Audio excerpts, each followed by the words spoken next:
La Organización Mundial de la Salud, para fortalecer la seguridad que debe darle el cirujano y todo el equipo de cirujanos al acto quirúrgico, ha hecho unas normas que a nivel mundial tienen que ejecutarse y que le hablan sobre la seguridad del paciente.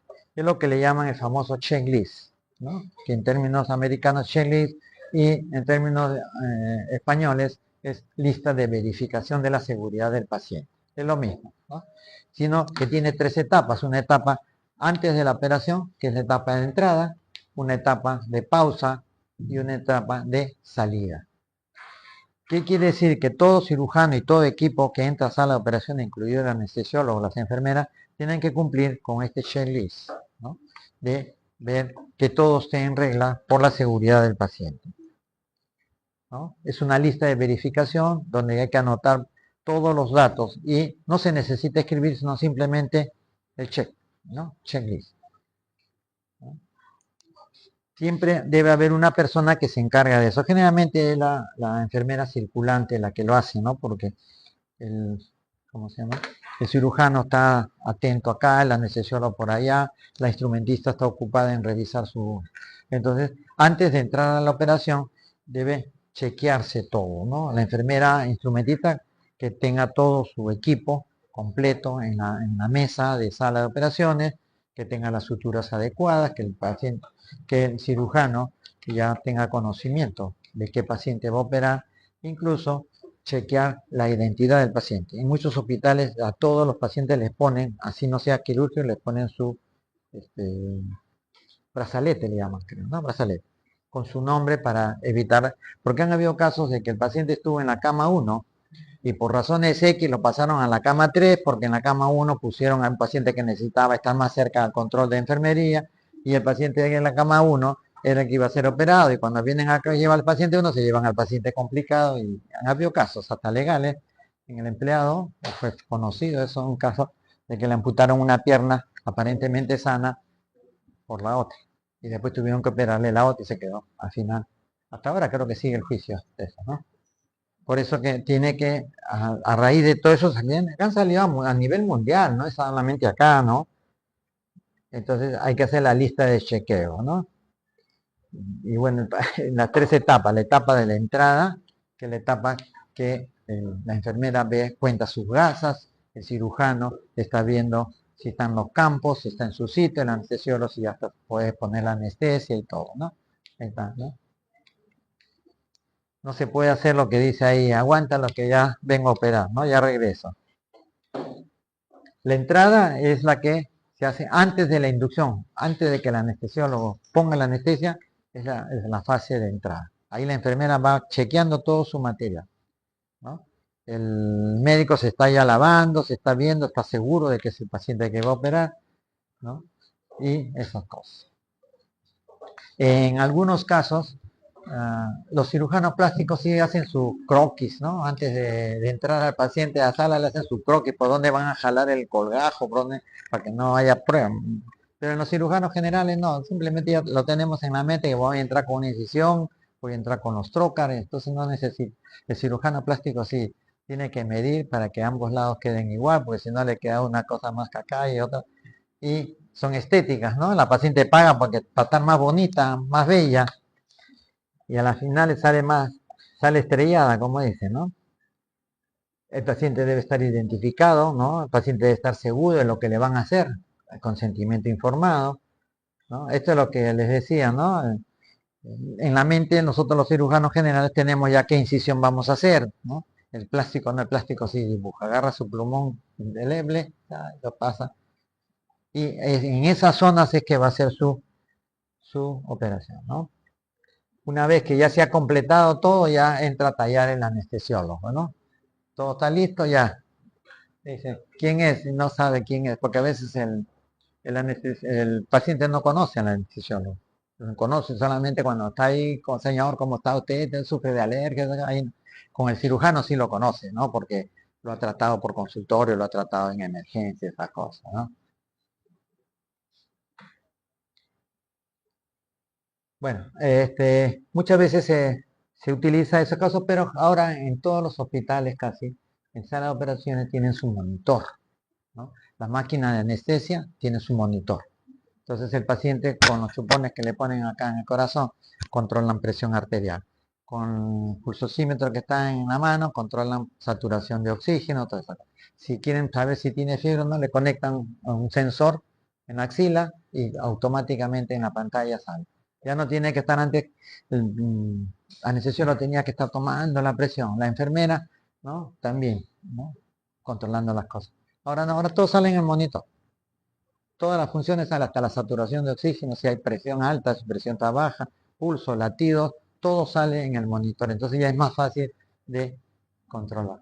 Y bueno, siempre es la recomendación preguntar siempre en todo tipo de pacientes, especialmente los que van a ser sometidos a actos quirúrgicos, si tienen algún tipo de alergia.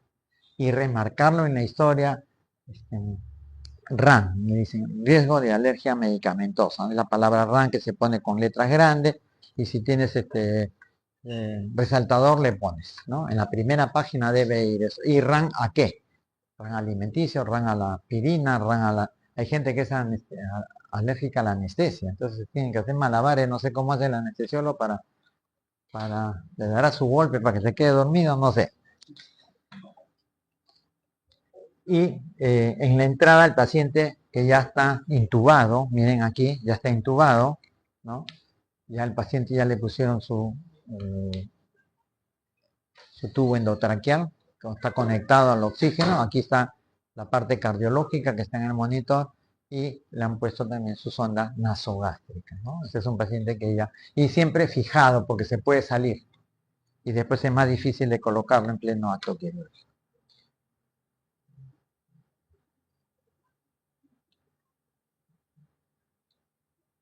También prever que el paciente no tenga ningún trastorno en la coagulación, ¿no? Si es un paciente hemofílico, si es un paciente de que tiene sangre RH positivo o RH negativo, o tipo escaso, A, B, lo que sea. Entonces, tiene que eso estar también en la mente de los que intervienen en el tracto quirúrgico, primero en la historia y después en la mente de los que van a hacer, ¿no?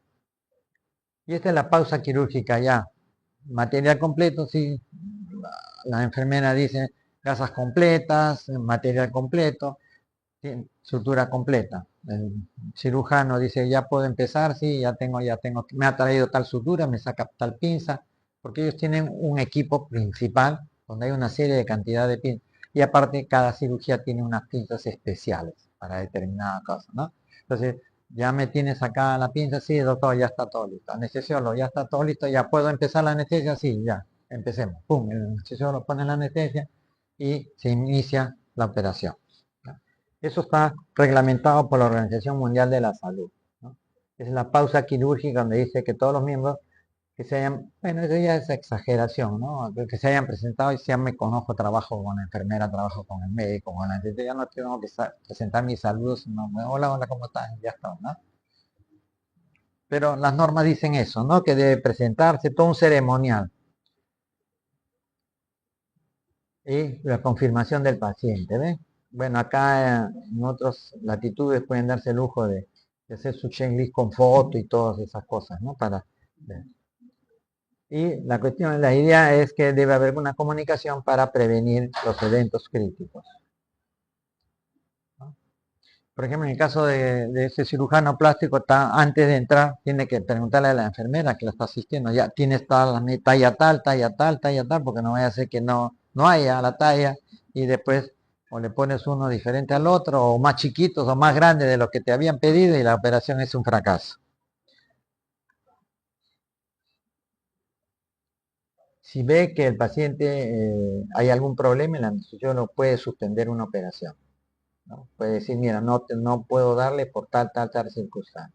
Por ejemplo, en operaciones programadas, los anestesiólogos no aceptan hemoglobina menos de 10. Cuando hay hemoglobina 9, 9.2, algunos lo aceptan, pero la mayoría dice no, súbele la hemoglobina y lo opera.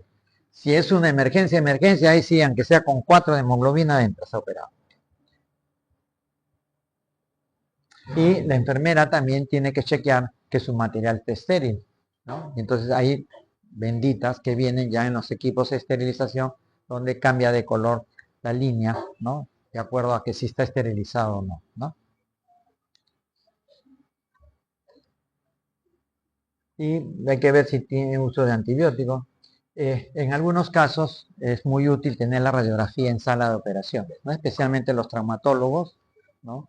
Que ellos tienen que ver si la angulación es la correcta, si está bien colocado, si ha pegado a la superficie. Entonces ellos durante el acto quirúrgico piden a veces placas de control, ¿no?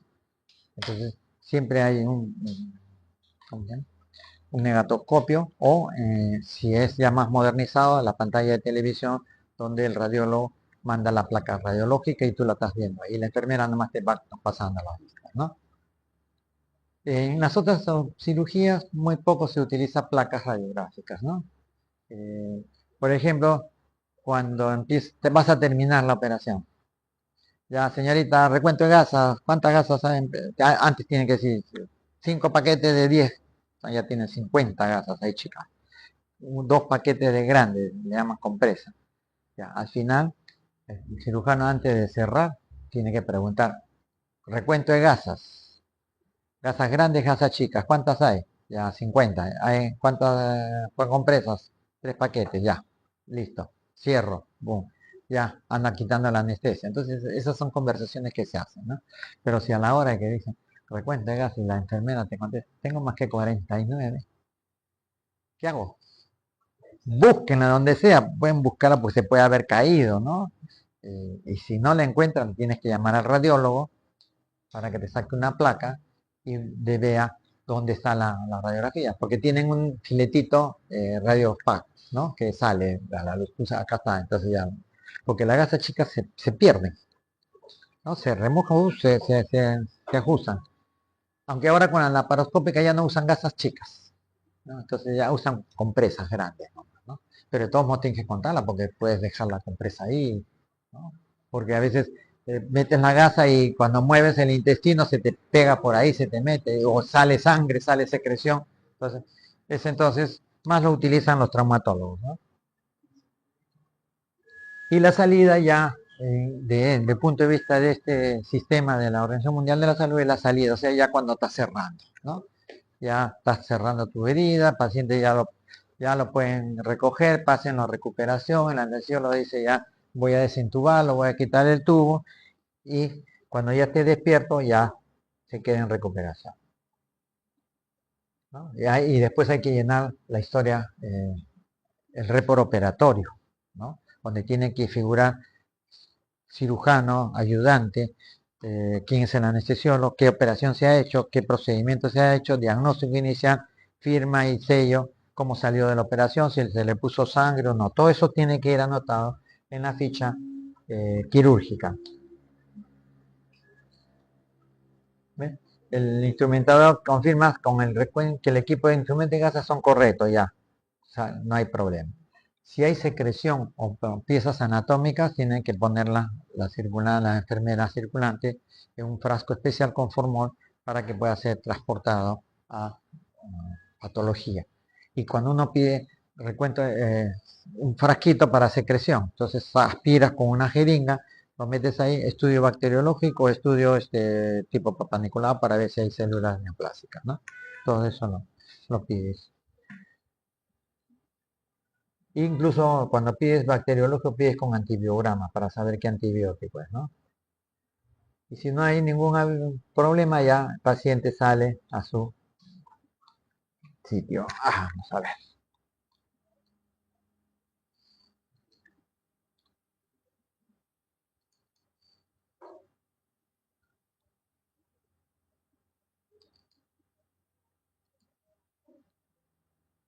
Estos son también elementos que hay que tenerlos en mente, ¿no? Para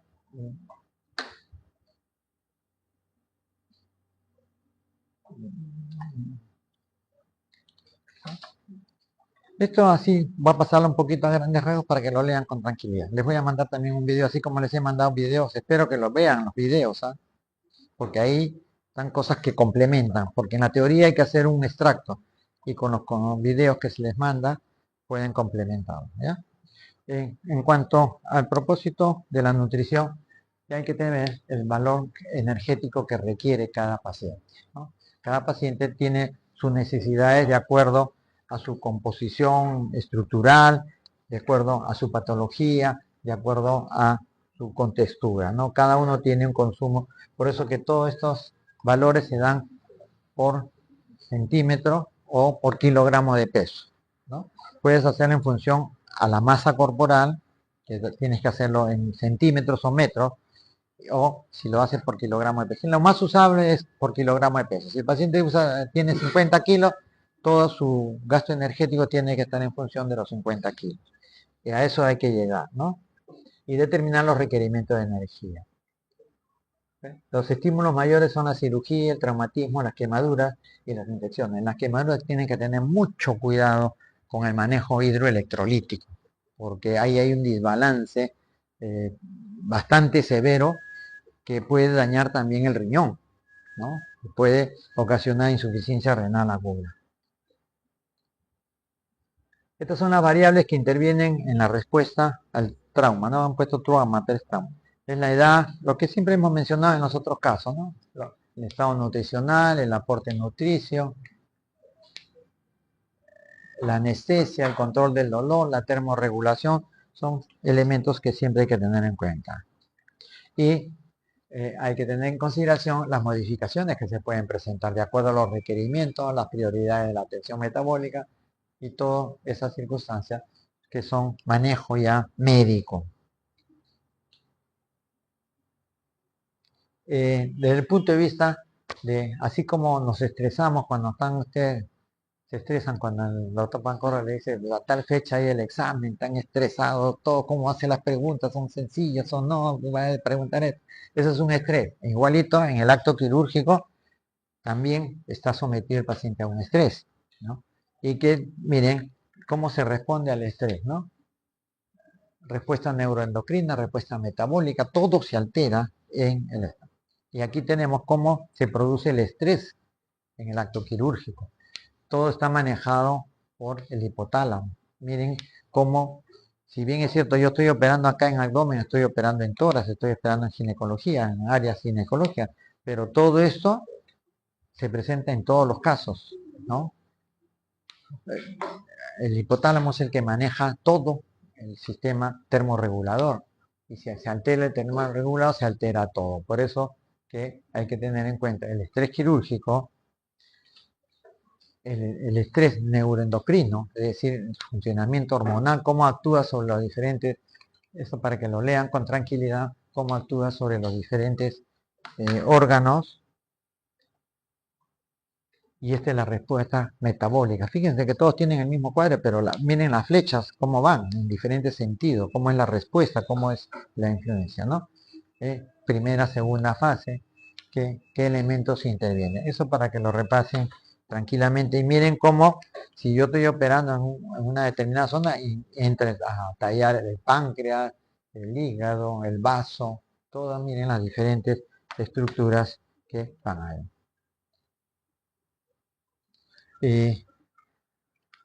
Debe haber un equilibrio entre la parte hipercatabólica y la hipermetabólica y con la hipercatabólica, ¿no? Catabólico quiere decir que se elimina y metabólico que se entra. Entonces debe haber un equilibrio entre lo que entra y lo que sale, porque si entra mucho puede producir alteraciones y si entra normal y sale mucho, también se va a estar eliminando más de la cuenta. O si no elimina lo correcto, va a haber un cuadro de estancamiento interno. Entonces, fíjense cómo es el metabolismo interno del organismo que se afecta en uno con otro. Aspectos nutricionales en el paciente quirúrgico, ¿no? La valoración ya la hemos mencionado, que es fundamental el estado nutricional para evitar las complicaciones en los actos quirúrgicos, ¿no?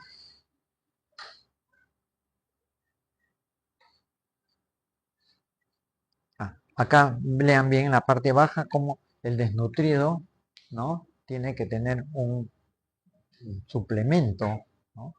Nutricional, tanto enteral o parenteral, para evitar las complicaciones, disminuir la estancia hospitalaria, el tiempo necesario para la restauración, ¿no? Por eso en todos los hospitales Cuando el paciente se va de alta, pasa por el nutricionista o la nutricionista y le dice, mire, esto es lo que tienes que comer, te han operado de tal cosa, tu estado es el siguiente, estas son las recomendaciones, ¿no? Le dan hasta la dieta, lo que debe comer, lo que no debe comer, ¿no? Y eso, bueno, en mi hospital sucede así, creo que en todos los hospitales sucede así, ¿no? Que tienen que, para que el paciente no diga, la comadre me dijo que comiera tal cosa, el compadre me dijo que comiera tal cosa, mi vecina me chismeó que tengo que comer tal cosa. ¿No? Porque todo el mundo recomienda, comete esto, y no sabe que cada persona tiene que comer lo que le corresponde a esa persona y lo que le va a ser saludable para esa persona. No se le va a ocurrir pues decirle, oye, cómete bastante pan, esas cosas, porque te va a recuperar. Pero si es un paciente diabético, le estás fomentando la diabetes, ¿no? Si es un paciente que le digas no comas carne y necesite proteínas, pues ¿cómo va a recuperar las proteínas? Entonces, por eso el nutricionista ha estudiado, es un personal de salud y es el que le da las, no recetas, sino las recomendaciones, ¿no? Este cuadro también pueden leerlo para ver la valoración nutricional, ¿no? ¿Y qué es la energía? La energía es la capacidad para el trabajo, ¿no? Si ustedes se movilizan, se van a su casa, estudian, van para acá, van para allá, es porque tienen energía. ¿Y quién le da la energía? ¿No? Es la capacidad de trabajo. Y la energía es la que se quiere con los alimentos, con una nutrición adecuada.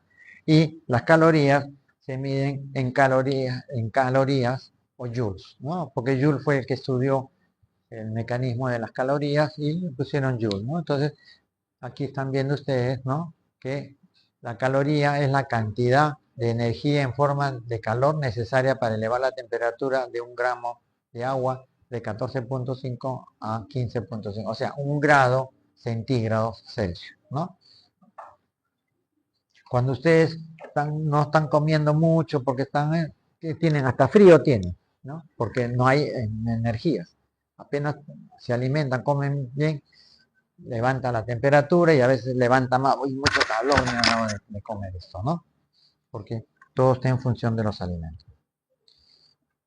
Aquí abajo está el equivalente al Joule, ¿no? La unidad internacional para medir la energía es el Joule, que equivale a 1 kilocaloría, que equivale a 4.1, ¿no?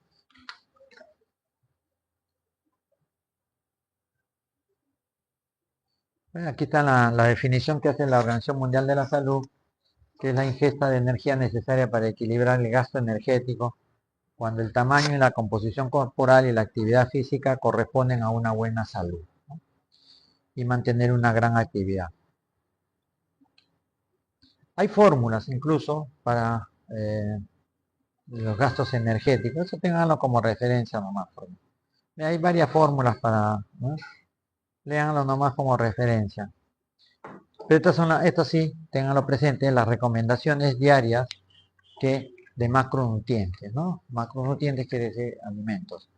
Carbohidratos, 56%. Carbohidratos simples, menos del 10%, porque muchos carbohidratos también no es conveniente, porque pueden condicionar una alteración metabólica, ¿no?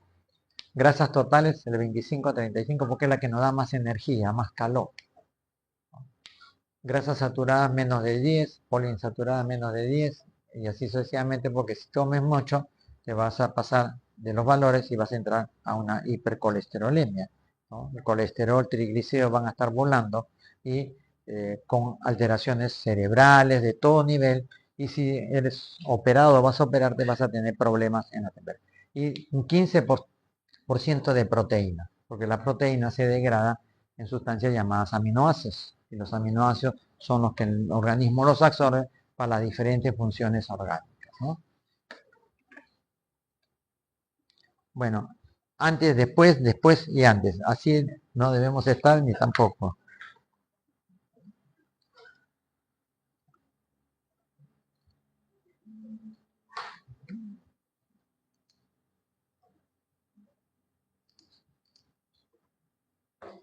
Y para terminar ya,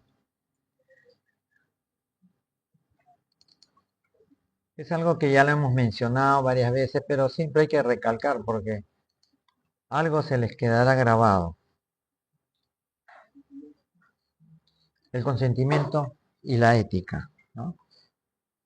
Todo paciente quiere ser atendido como nosotros queremos ser atendidos también, ¿no? O sea, la atención del personal de salud hacia el personal común y corriente debe ser contrato adecuado para que esa persona tenga confianza y le cuente lo que está sintiendo. Pero si es una persona que la van a maltratar, le van a decir, no, que esto, que lo otro, tú tienes la culpa, que te pasó esto, no comas. Entonces el paciente dice, ay, ¿para qué vengo acá?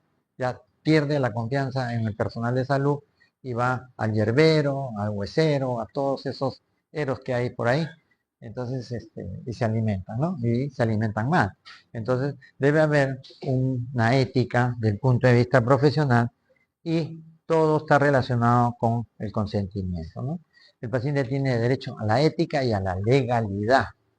Por eso que ya les he dicho de comienzo que la historia clínica es un documento de aspecto médico-legal y el paciente no puede permitir que cualquier persona lea su historia, porque hay datos muy personales y el médico tampoco debe tampoco eh, vocear la patología de una persona. Por eso que la historia, una vez que sale el paciente, lo archivan y solamente la sacan cuando es necesario. Y nadie puede pedir, así sea el papá, la mamá, quiera pedir la historia clínica, primero tiene que hacer una solicitud y después tiene que identificarse quién es la persona, ¿no? Porque han habido casos que dos canales están pidiendo la información de una persona y han habido hasta problemas legales, ¿no? Entonces, si el paciente no quiere que nadie se entere, no puede nadie pedir, ni el juez. Solamente en casos muy extremos el juez puede pedir, pero tampoco la puede divulgar.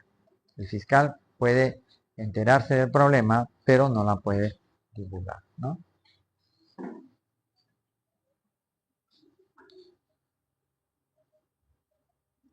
Desde el punto de vista quirúrgico debe haber una conducta ética en el quirófano, ¿no?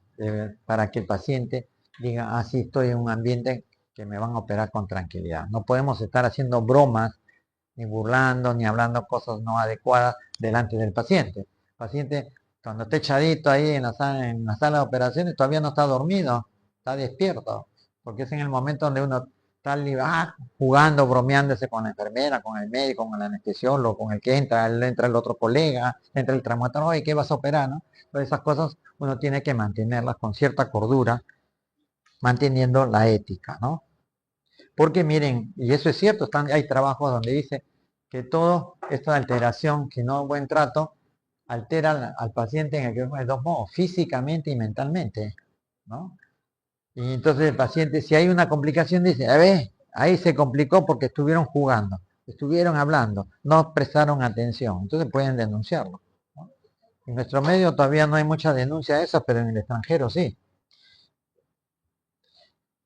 ¿Cómo es que el personal de salud protege la salud del paciente? Con una vigilancia constante, ¿no? Continuar con el paciente, evaluarlo, seguirlo, recomendándole, ¿no? Y motivándolo a que siga prácticas saludables, ¿no? Para su bienestar. También el paciente o el personal de salud debe cuidar estrictamente las reglas de asepsia y antisepsia, ¿no? Porque, bueno, dice, a mí qué me importa, pues no me lavé las manos, lo atiende, no me va a pasar nada a mí. Pero ese es un acto que no debe ser, porque uno también debe respetar la vida de los demás, ¿no? Es la parte de la ética, evitar la transmisión de enfermedades. Para eso hay técnicas de esterilización, hay material que es usable, material desechable, todo, ¿no?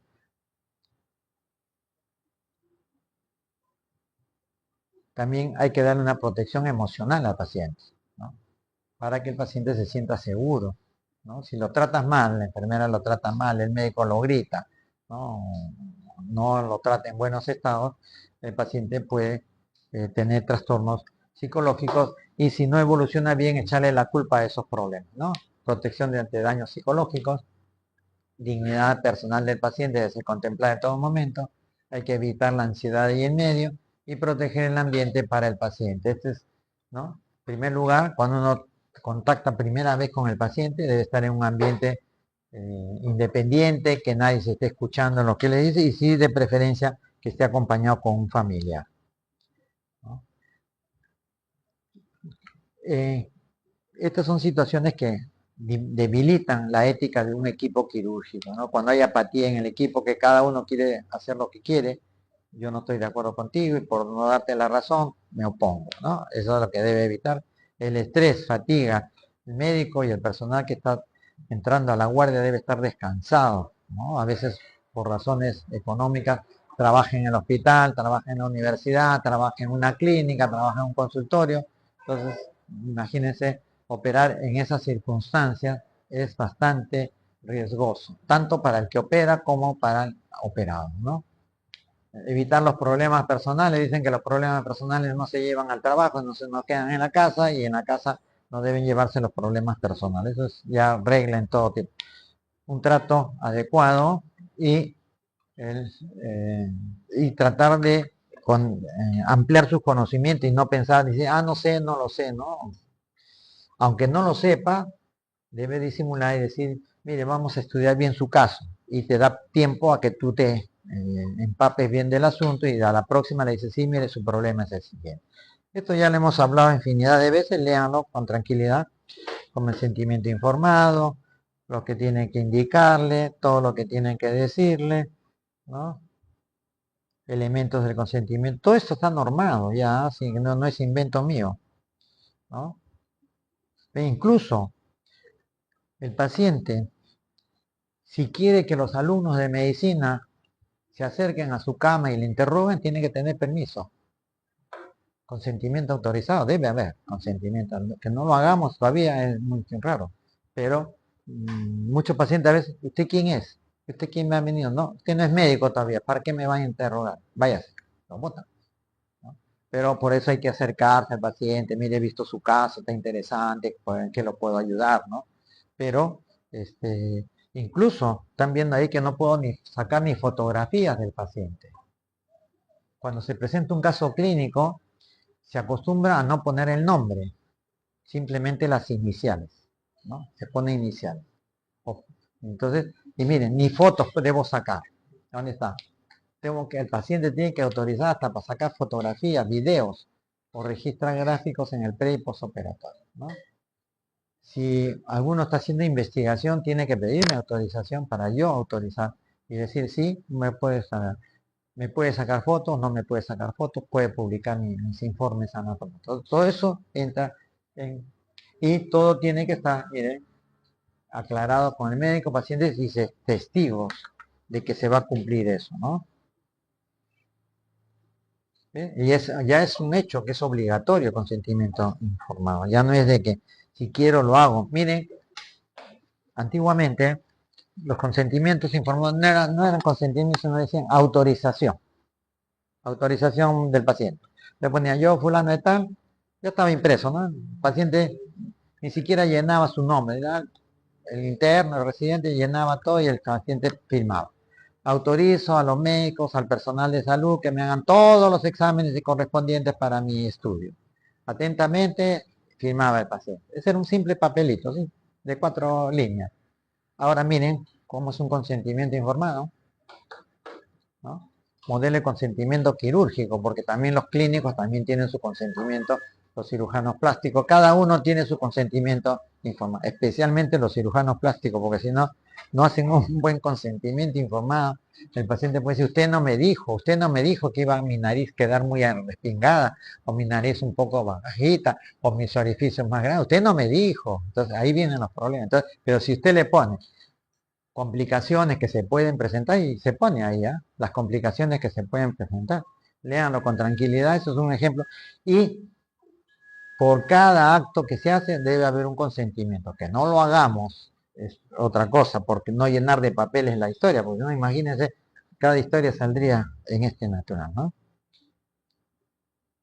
Esos son los dos factores que van en el consentimiento, que tienen en cuenta el consentimiento, la parte ética y la parte legal. Por eso siempre definimos que la historia es un documento médico legal. Entonces, como lo mismo que estamos hablando, cómo debe ser la reunión, cómo debe ser la coordinación, los elementos básicos, ¿no? El consentimiento expreso, presunto. En casos de urgencia, ¿no?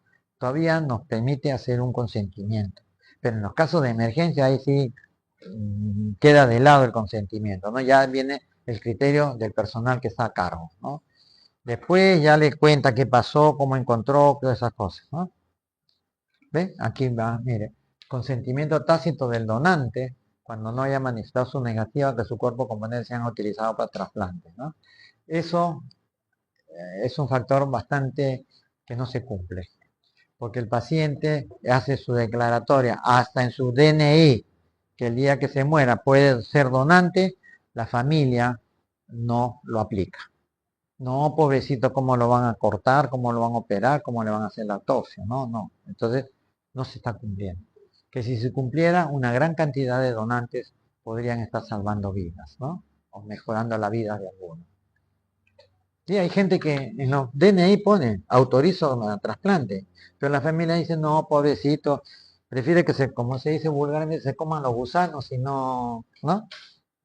O lo achicharren, ¿no? En la cremación y se pierde todo. ¿Cuántas personas jóvenes en accidentes o estas cosas? Claro, el que tiene una patología no va a ser donante, ¿no? Pero generalmente en accidentes, ¿no? Ahora que hay tantas estas cosas, ¿no? Supuestamente en un año académico de marzo ya se había dicho que todos iban a ser donantes hasta que no digan lo contrario.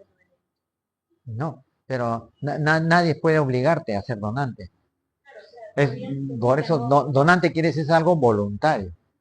Pero a lo que vamos es esto. Tú puedes ser donante, tú quieres ser donante, pero tu familia no te deja. Porque cuando te mueres, no, pobrecita, porque la van a mejor la cremamos, la enterramos ahí, que se la coman los gusanos, va a tener bastante que comer y todas esas cosas, ¿no?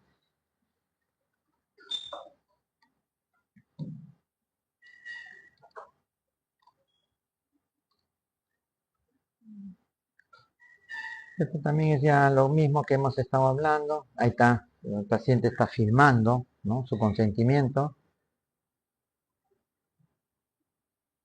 El consentimiento también en pacientes incompetentes, personas menores de edad, dos personas con discapacidad, ¿no? Tienen que tener la autorización del padre o la madre, principalmente, o si no hay papá, mamá, el hermano, o alguna persona de primer grado, de consanguinidad, ¿no? Todos tienen que tener su. En casos especiales, ahí está, en casos especiales muchas veces tienes que llamar al juez, ¿no? Para hacer cumplir por ejemplo, el paciente dijo yo quiero ser, comunicó todo y cuando viene la fiscal, el paciente quiso esto, usted ordene, fiscal ya verá qué ordena, ¿no? Y otra cosa que están viendo ahí ustedes abajo, ¿no? Cuando la familia no quiere ya que el paciente someterlo a reanimación, a darle mayor tratamiento, también tiene que firmar un consentimiento en casos especiales. No, no deseo que mi familiar sea sometido a procesos de intubación, procesos de resucitación. Eso tiene que estar por escrito y bien sellado por el familiar más directo, ¿no? Hay a veces que el paciente ya pues no hay nada que hacer, pero nuestra función de médico es de salvar vidas, aunque tengamos que hacer lo máximo, ¿no? Algunas veces hacemos prolongación de la vida, porque ya el paciente está desahuciado, no tiene nada que hacer, aunque han habido casos de que pacientes desahuciados han vuelto a la realidad. Tengo el caso de un familiar que hace como 30 años, creo, la desahuciaron en el hospital del empleado, la mandaron a su casa ya para que los últimos días de su. Y en ese tiempo le decían que tenía hidropesía, ¿no? Hidropesía significa citis. Pero no me acuerdo la causa, yo estaba chico, ¿no? Entonces, se fue, se fue a su casa, ¿no? Y pasó el tiempo,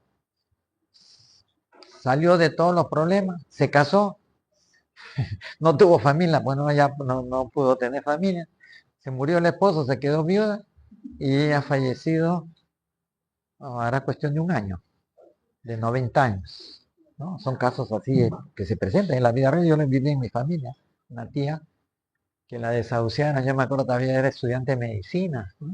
Me acuerdo que la desahuciaron, pobrecita la tía, pues, ¿no? Bueno, no tiene hijos, ¿no? Y después se casó y después de 10 años se enviudó, murió el marido, pero ella no, ella siguió viviendo hasta hace un año, creo que falleció de 90 años la tía.